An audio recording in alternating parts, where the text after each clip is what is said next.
Aujourd'hui, je découvre pour vous le Kruger National Park. Suivez-moi!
Je reviens tout juste de mon voyage en Afrique du Sud et l'une des expériences que vous devez faire absolument, eh bien, c'est un safari. Nous, on a opté pour le Kruger National Park. En fait, c'est ce qui était inclus dans notre tour et c'était hallucinant. Vous devez le faire absolument. Donc, le Kruger National Park est situé dans la province de Mpumalanga et Limpopo et a une superficie de 19 623 km², donc ce qui fait une longueur de nord au sud de 360 km et de largeur, donc d'est en ouest, de 65 km. C'est énorme et c'est pour ça que je vous conseille un minimum de 2 jours pour pouvoir faire le Kruger National Park parce que c'est énorme. Il y en a tellement à voir. Et en fait, pourquoi on va là? Eh bien, c'est pour voir les animaux. Parce que c'est une des plus grandes réserves animalières naturelles d'Afrique. Alors, les animaux sont là et ils sont en toute liberté.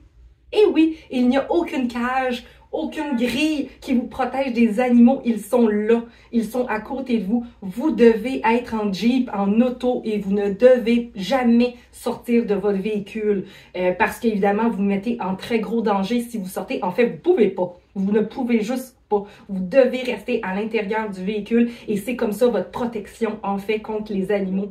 Donc, on a tellement été chanceux. On a pu voir les Big Five. C'est quoi les Big Five? En fait, c'est les 5 animaux qu'on peut retrouver vraiment en Afrique. Évidemment, il y en a plus que ça, mais c'est vraiment les Big Five qu'on veut vraiment voir en Afrique. Eh bien, ici, c'est l'éléphant, c'est le lion, le léopard, le buffle et le rhinocéros. Donc ça, c'est quelque chose que je m'étais acheté pour me rappeler, mais je me suis aussi procuré un porte-clés avec les Big Five et un aimant pour mettre sur ma grosse carte aimantée du monde. Donc, on a les Big Five à cet endroit-là. On les a tous vus. On a tellement été chanceux. On a vu des lions. On a vu un... Au début, la première journée, en fait, on a commencé et je pense en 1 heure, on en avait vu pratiquement 4 sur 5. C'est incroyable. On avait vu les lions, on a vu un lion, parce qu'il était comme dans l'adolescence, il n'y avait pas encore son gros poil. Fait que là, on espérait le 2e jour voir un vrai mâle lion, mais on avait quand même vu un si on ne le revoyait pas. Donc, on a vu une troupeau de lions, on a vu les éléphants, c'est les premières affaires qu'on a vues, là. Il y en a partout, c'est incroyable, et ils sont gigantesques, wow, puis on a vu des bébés éléphants aussi, c'était malade. Ensuite de ça, on a vu les buffles, justement, et on a vu le léopard. On a tellement été chanceux parce que souvent le monde ne le voit pas, le léopard, parce que ils courent vite, fait qu'on les manque, et sinon, ben, ils se cachent, puis ils chassent. On a été chanceux parce que ça a été notre première journée, c'était une journée qui faisait pas très beau, et à un moment donné, il y a même plu. Les léopards, c'est des gros chats, n'aiment pas la pluie. Donc, on a pu l'observer dans un arbre, au-dessus d'un arbre, se protégeant de la pluie. Et c'est comme ça qu'on a été chanceux de le voir. Et surtout que nous, on est vers leur hiver, donc on était en automne en Afrique. Alors, il faisait beaucoup moins chaud aussi. Alors, on a pu voir les animaux encore plus. Fait que je crois que c'est un très bon moment où je suis allée, justement pour la température. Donc, nous, on avait un guide qui s'appelle Rickson, qui pouvait nous aider avec tout ça, qui nous accompagnait lors de nos journées. Et en fait, c'est lui qui pouvait les spotter parce qu'il connaît son incroyable, les guides, là. Fait que ça vous en prend un si vous allez là-bas. Prenez un guide, prenez un tour complet. C'est vraiment important pour pas en manquer, en fait. Alors, on a pu justement avoir l'aide de Rickson. Puis, il nous a donné un moment donné aussi des imperméables. Moi, j'avais emmené le mien. Mais sachez qu'ils en ont, eux, en inventaire s'il y a quoi que ce soit, qu'il y a trop de grosses pluies. Ensuite, on a pu voir, donc je vous disais qu'on avait vu le léopard, on a vu les lions, on a vu le buffle et tellement vu beaucoup d'éléphants, mais on a aussi vu des zèbres, des girafes, des impalas. Impala, je pense, il y en a tellement, c'est fou. C'est comme un genre de chevreuil en fait.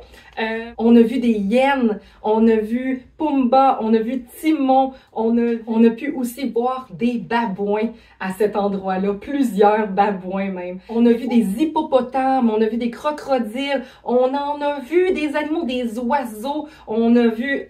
C'est incroyable tout ce qu'on a vu, mais on n'avait pas vu le rhinocéros lors de notre première journée. Alors, lors de notre deuxième journée, c'est là qu'on a pu voir notre rhinocéros. En fait, on en a vu deux. Et donc, on a pu compléter nos Big Five au moment de la deuxième journée. C'est pour ça que je vous dis aussi 2 journées. Je pense que c'est l'idéal pour pouvoir tout observer, justement. C'est même un must, je vous dirais, d'avoir un minimum de 2 jours. Même que vous pouvez aller à 3 jours, il n'y aurait aucun problème avec ça. Donc, j'ai pas mal vu tous les animaux du Roi Lion. C'était incroyable. On a tellement été chanceux, là. C'est quelque chose que je vais chérir toute ma vie, ces souvenirs-là d'avoir fait un vrai safari en Afrique. C'est même pas comparable à notre parc safari parce que les animaux sont réellement en liberté. Les lions sont en liberté. C'est incroyable. Et lors de notre deuxième journée, on a pu justement voir un mâle lion avec toute sa belle crinière et tout. Il était avec sa partenaire lionne et un moment donné, ils se sont même levés. Ils étaient juste en avant de notre Jeep et ils sont allés se rétendre plus loin. Donc, ensuite de ça, on a suivi une lignée d'éléphants. Ils nous barraient le chemin pratiquement. Fait qu'il fallait attendre. On les a pu les voir. Ils marchaient à la queue leu-leu. C'était magnifique là, de voir ça. J'ai tellement des beaux souvenirs de ce safari-là. C'est un must, vraiment. Vous allez en Afrique, vous devez faire des safaris. C'est vraiment la place pour. Donc, perdez pas cette chance-là, faites-en au maximum. Ce qui est conseillé aussi lors du safari, c'est d'avoir des vêtements plus neutres, moins de couleurs pour moins attirer l'attention des animaux, justement. Donc, plus dans le sable, dans le noir, dans le kaki, justement. Ça, c'est des belles couleurs de safari. Dans le beige, ça tape moins le soleil aussi. Donc, ça fait moins chaud, justement, vu qu'on est assis. Ensuite de ça, le prix pour la visite du site, c'est 36 $ canadiens. Mais évidemment, ça comprend pas le guide ou des choses comme ça. Mais c'est juste l'entrée au site qui est environ 36 $. Ensuite de ça, on a pu voir des gardes-chasse avec une unité canine afin de protéger du braconnage pour l'ivoire, en fait. Donc, sur les sites, il y a des gens qui sont là. J'en ai vu un. On n'en voit pas souvent, mais on les voit qui protègent les sites et justement du braconnage. Donc, pour éviter toutes les armes à feu. Les chiens sont trainés pour sentir la poudre à canon et de là, ils vont essayer d'empêcher, étant donné tous les éléphants qu'il y a et les rhinocéros, c'est vraiment pour pas que... parce qu'il y a eu un temps où que les rhinocéros se faisaient enlever leurs cornes au complet et évidemment, ils mouraient.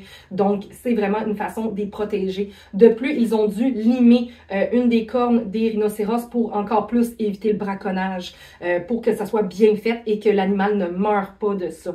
Donc, il y en a qui ont pu les 2 cornes, les rhinocéros, à cause de ça. Les départs en safari, c'est environ à 6 h le matin. Donc, fallait se lever vers 4h30 du matin, le temps de déjeuner, le temps de se préparer et d'être prêt pour 6 h pile du matin pour qu'on puisse décoller et profiter de notre journée de safari parce que c'est le matin qui est l'idéal. C'est là qu'il fait moins chaud, justement, et que les animaux sortent. Donc, on a pu voir tellement de choses, là.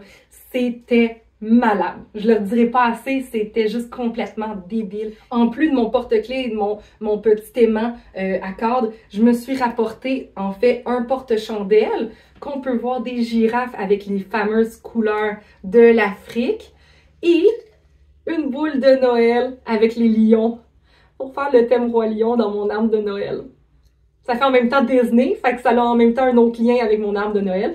Fait que je me suis rapporté ces 2 souvenirs-là parce que oui, dans le parc national de Kruger, il y a des boutiques, il y a aussi des espaces pour que vous ayez mangé. Ne laissez jamais de nourriture dans le Jeep parce que les singes, les babouins vont venir les chercher. Fait que vous allez perdre votre nourriture. Fait que traînez tout le temps votre nourriture avec vous. Ça, c'est une autre mesure de sécurité. Mais il y a des boutiques, des restaurants aussi que vous pouvez aller arrêter puis aller faire des pipis aussi, évidemment. Donc, il y a comme des haltes pour arrêter un peu notre safari en temps.